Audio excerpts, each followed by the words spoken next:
мо муваззафем ки шахсиятҳои бузург, нобиғаҳои ҳама давру замон, хоса ҳар нафаре ки барои равнақ бахшидани илмҳои гуногун хизматҳои нотакрор намудаанд, дар лавҳи хотирот ҷой намуда, пайваста аз пайи омӯзиш ва мутолиаи асару ашъори чунин шахсиятҳои бузургу нотакрор гардем.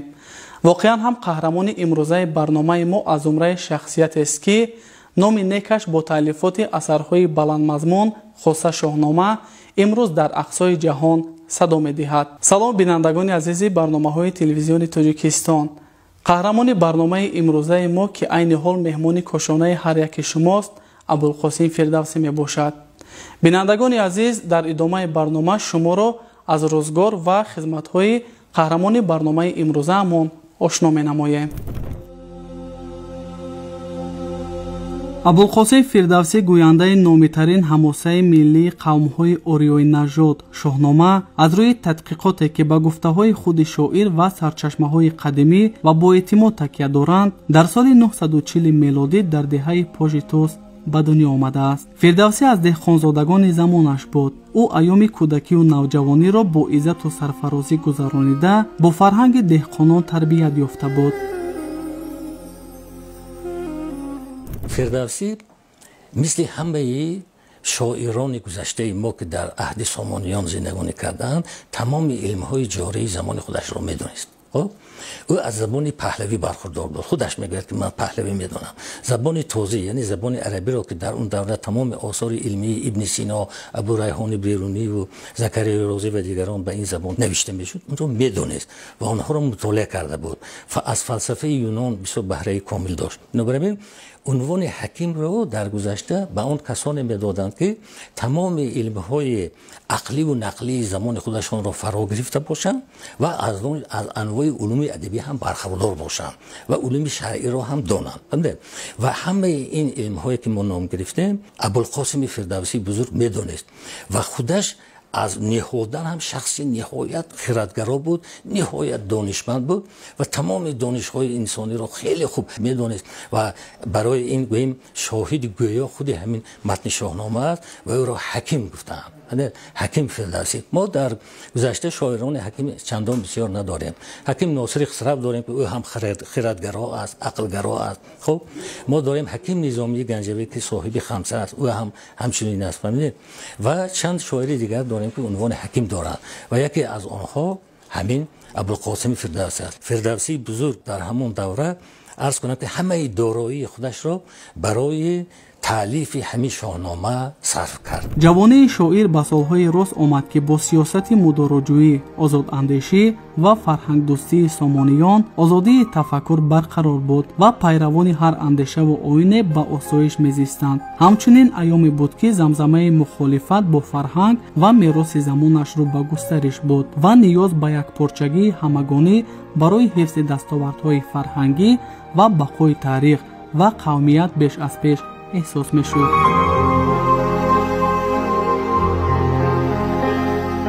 محیط روزگاری که فردوسی دوران نورسیش از سر گذرانید، دوران جوانیش از سر گذرانید، یک محیطی بود که محیط فرهنگساز بود.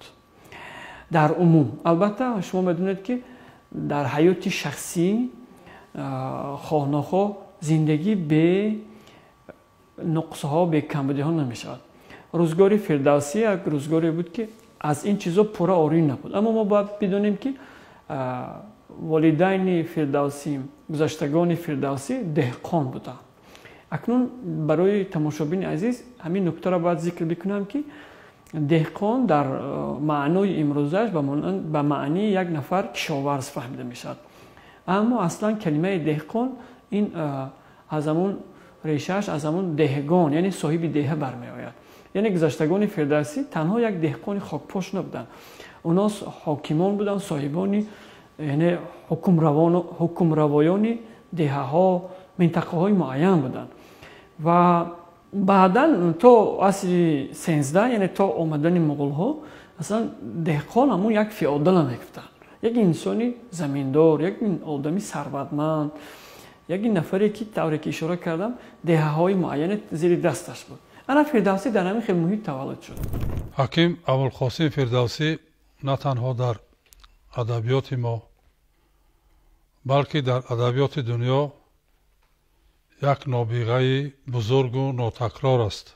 ӯ бо эҷоди шоҳасари бузурги худ шоҳнома дар адабиёти дунё мавқеи шоиста пайдо кардааст.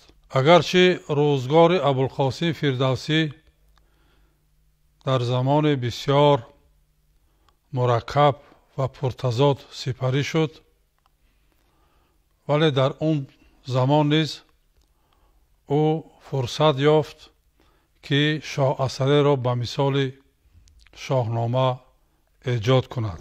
ҳангоме ки бо ирода ва кӯшиши хиратманди деҳқоннажод ва амири фарҳангдӯст абумансур муҳаммад ибни абдуразоқи тусӣ дар соли 957 шоҳномаи мансур фароҳам омад.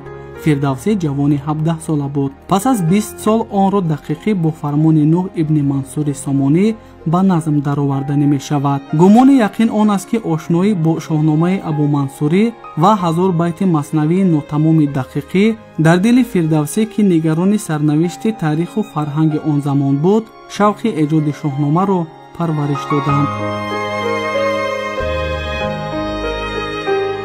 мо аз таърих огоҳӣ дорем ки аввал ба эҷоди шоҳнома дақиқӣ даст зад ва ҳаким фирдавсӣ барои идома додани ин иқдоми дақиқӣ камари ҳиммат баст ва барои навиштани шоҳасаре ба мисли шоҳнома иқдом намуд. ва албатта тавре огоҳӣ дорем супориши эҷоди шоҳнома аз тарафи шоҳони давлати сомониён шуда буд аз як тараф, ва аз тарафи дигар муҳаббат ва арҷгузорӣ ба таърихи ориёиҳо, ба таърихи халқи худ ҳаким фирдавсиро водор намуд ки ба эҷоди чунин як шоҳасар камар банд.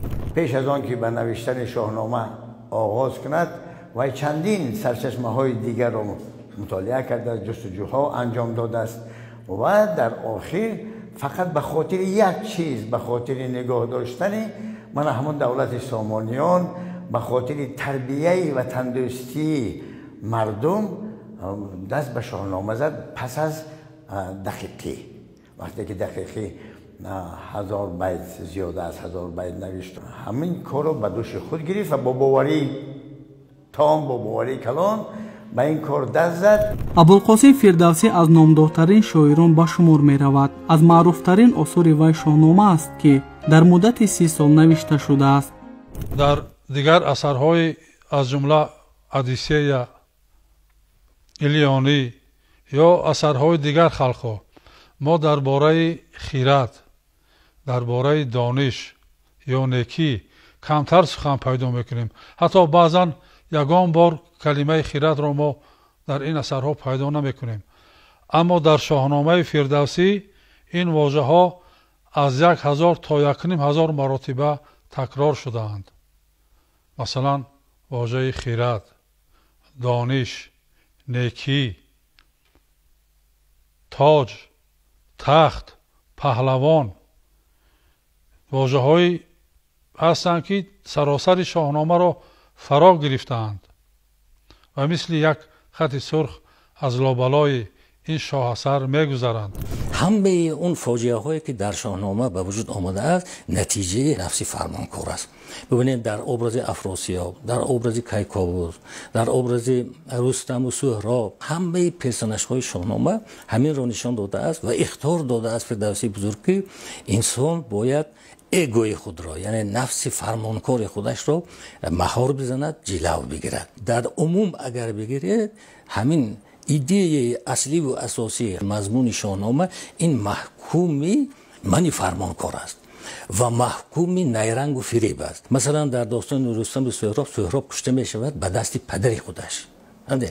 инҷо ҳам ӯ маҳкум кардааст ҷангро пеш аз ҳама.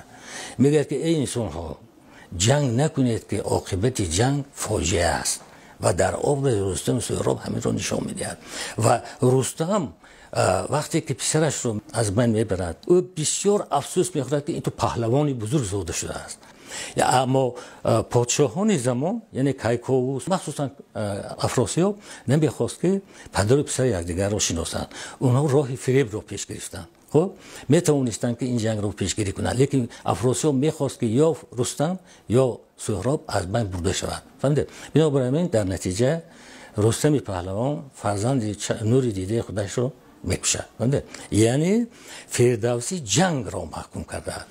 فردوسی فریب و نیرنگ و تزویر را محکوم کرده است. نفس فرمانکن را محکوم کرده است و انسانها را برای انسان بودن پیش از همه هدایت کرده است.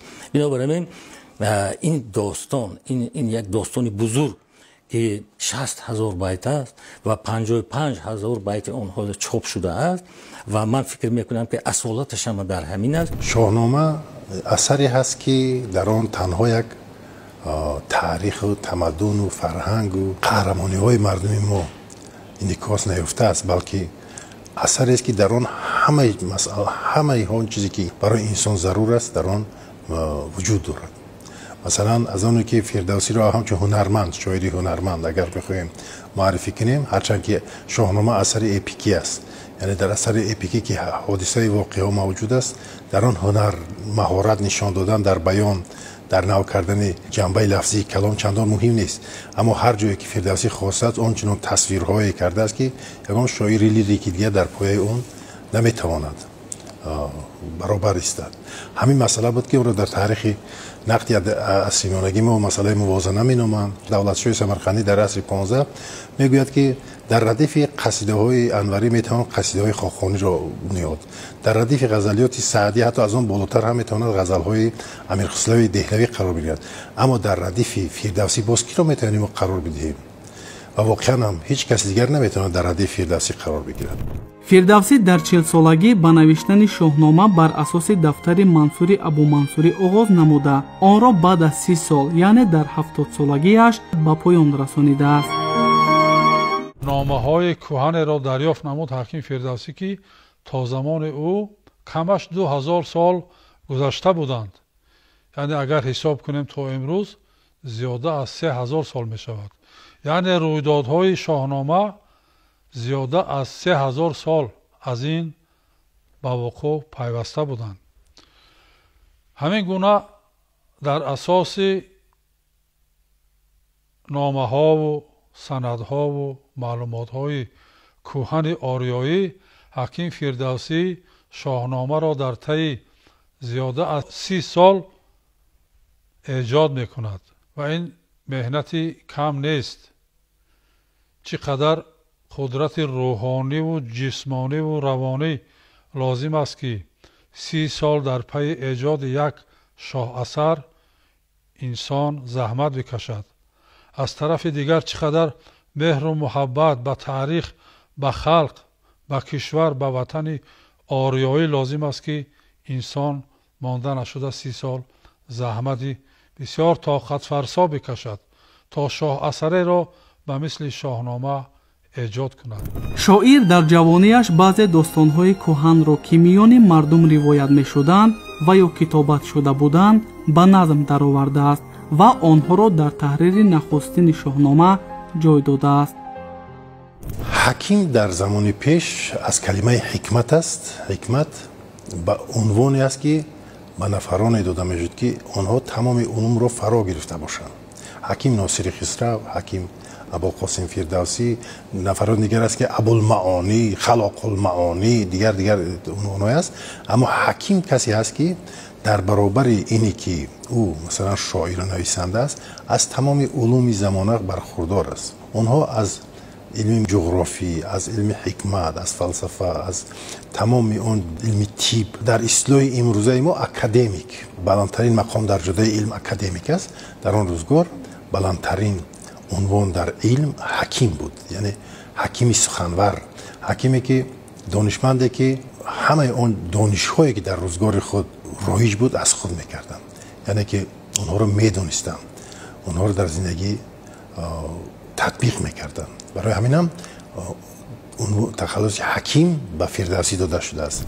таҳрири нахустини шоҳномаро абулқосим фирдавсӣ дар 55 солагиаш соли 384 ҳиҷрӣ мутобиқ ба солҳои 994-995 мелодӣ ба охир расонидааст ва он бештар достонҳои паҳлавониро дар бар дошта қисмати таърихӣ дар он ба ихтисор баён шуда буд. ин таҳрир ба номи ҳеҷ подшоҳе тақдим нашудааст, зеро нафари сазоваре ёфт нашуд ки шоир онро ба номи ӯ гузорад. яке аз мутафаккирони бисёр варзида шоири тавонои миллати мо абулқосим фирдавсӣ мебошад.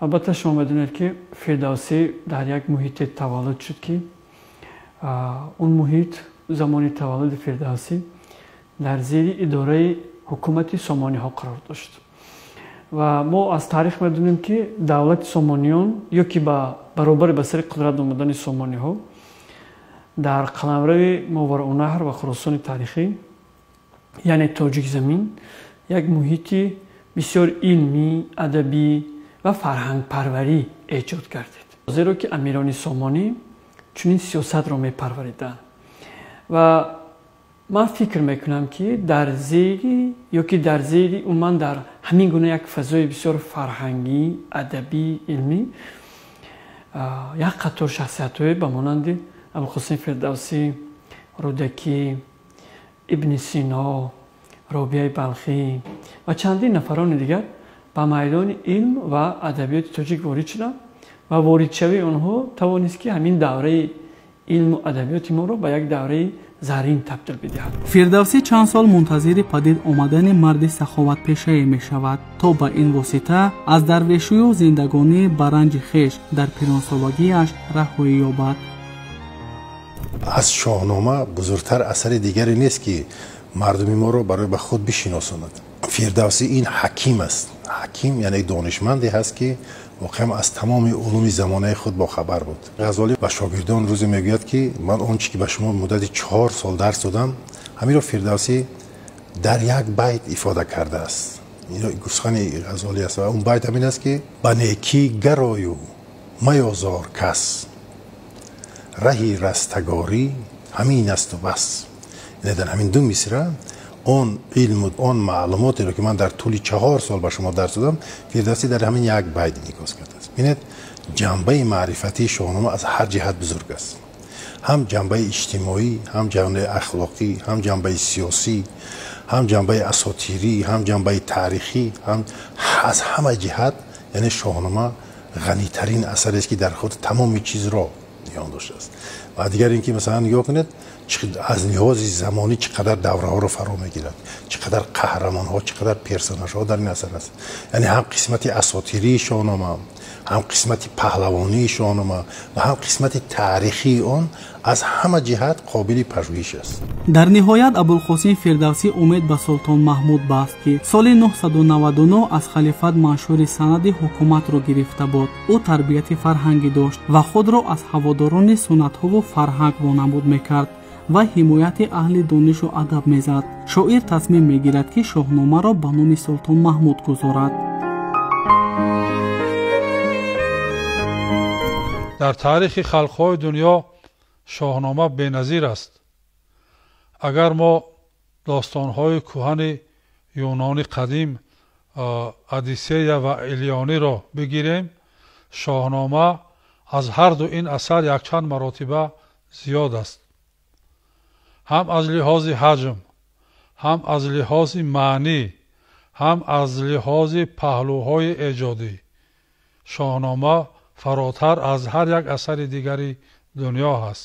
агар мо масалан шоҳномаро бихоҳем ки ба қисматҳо ҷудо кунем, ба қисматҳои хират, дониш, паҳлавонӣ, некӣ, размандагӣ, шоҳон, даҳҳо паҳлӯи шоҳномаро мо метавонем таҳқиқ бикунем.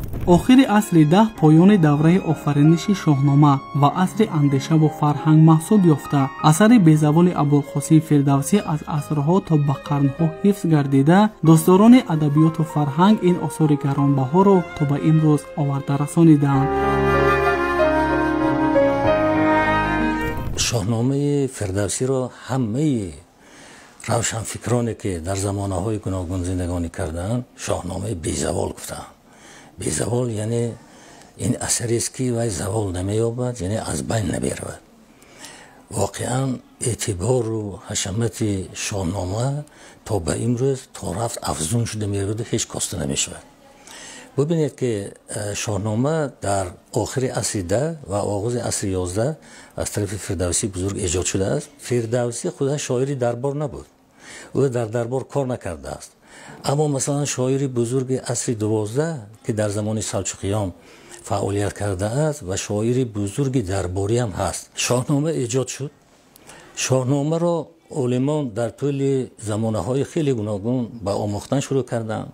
به تصحیح شاهنامه از زمانهای همون آفریدشون شاهنامه به تصحیح آن پرداختند و شاهنامه تا زمان ما آمده رسیده است و ادب پژوهان، شاهنامه پژوهان به این نتیجه رسیدند که شاهنامه از سه قسمت عبارت است: قسمت اساطیری یعنی میفولوژی، قسمت قهرمانی پهلوانی و قسمت تاریخی.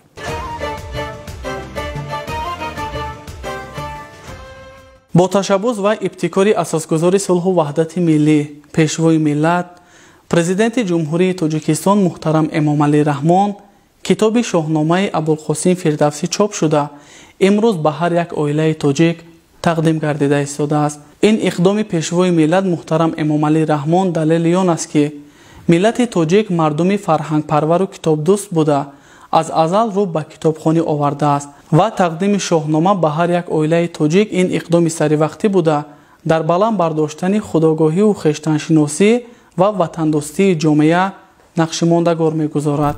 شاهنامه بی‌زوال ابوالقاسم فردوسی برای بیدار نمودن تفکر ملی یک عنصر اساسی هویت ساز در همه دور و زمان خدمت کرده است. در شاهنامه مسئله‌های خودشناسی، خودآگاهی و تربیت وطن دوستی با یک احساس بلند میهن پرستی به مشاهده می‌رسد. در زمان استقلال پرزیدنت کشور ما محترم امامعلی رحمان به شاهنامه مراجعت کردند و خواستند که مثل تاجیکان باباجان غفور همین شاهنامه فردوسی به هر خاندان تاجیکستانی ها تقسیم کرده شوند. فردوسی نهایت شاعر خردگرا بود.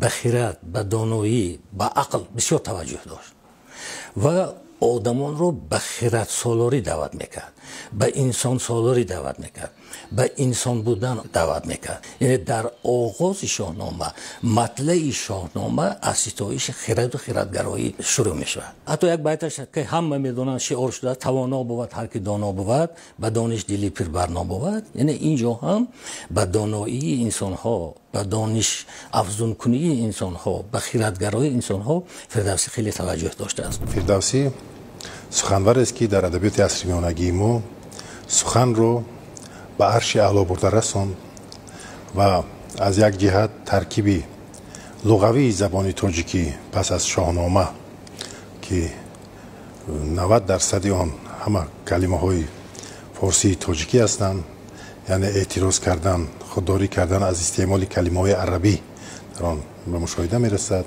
نه تنها فرهنگ و تمدن تاریخی آریایی ها را از دوره خیلی قدیم تا اصطلاح عرب انعکاس کرده است، بلکه مسئله هایی را به میان گذاشته است که تا به امروز همچون مهمترین مسائل به حساب می روند و مردم روی آن پژوهش می برند. واقعا هم اگر فردوسی سخن را برده در کرسی نشانده باشد، تشبث پیشوای معظم ملت محترم امامعلی رحمان درباره اینکه شاهنامه فردوسی با تیراژ خیلی زیاد نشر گردد و به هر یک خاندان تاجیک به طور رایگان تقسیم شود، این عمل است که واقعا هم فردوسی را به عرش والای سخنوری برده شناندن است. یعنی قدر کردن مقام و مرتبه فردوسی از یک طرف و از دیگر طرف چون پیش از این کتاب تاجیکانی باباجان غفور منتشر گشته به هر یک خاندان تاجیک به طور رایگان تقسیم شده بود و نشر شاهنامه فردوسی هم ادامه آن است. در آن تمامی هستی مردم ما انعکاس یافته است، باید در هر یک خاندان وجود داشته باشه و این عمل واقعا هم عملی است که در نظیر ندارد در تاریخ. 1,700,000 تیراژ نشر کردن شاهنامه به هر یک خاندان تاجیک تقسیم کردن آن واقعا هم یک تشبث جوانمردانه است که این رو تاریخ بشر، تاریخ خلق تاجیک هیچ گونه بتواند فراموش کند. хушбахтона дар замони соҳибистиқлолии ватани азизамон тоҷикистон як қатор тадбирҳои рӯи кор омаданд ки ҳама ба хотири тақвияти хештаншиносӣ ва худогоҳии ҷомеа нигаронида шуда буданд. таҷлили солгарди шахсиятҳои бузурги таърихӣ, гиромидошти арзишҳои маънавӣ ҳамеша дар ҷавҳари сиёсати фарҳангпарваронаи ҳукумати ҷумҳурии тоҷикистон қарор дорад. ин аст ки ҳамасола дар кишварамон иқдомоти зиёде амалӣ мегарданд ки ҳама ба хотири густариши маънавиёт ва бо маърифат гардидани ҷомеа мебошанд ки барои ҳифзи манфиатҳои иҷтимоӣ ва фарҳангии ин миллати соҳибватан заминаи хубе гузошта метавонад. абулқосим фирдавсӣ шахсияте буд ки бо хизматҳои шоён ва мондагори худ барои дӯстдорони адабиёту фарҳанг асарҳои пурмуҳтаво инчунин шоҳномаи безаволро боқӣ гузоштааст. дар нашрҳои минбаъдаи барнома шуморо аз рӯзгори дигар адибони тоҷик ошно намоем. то дидори навбатӣ хайр.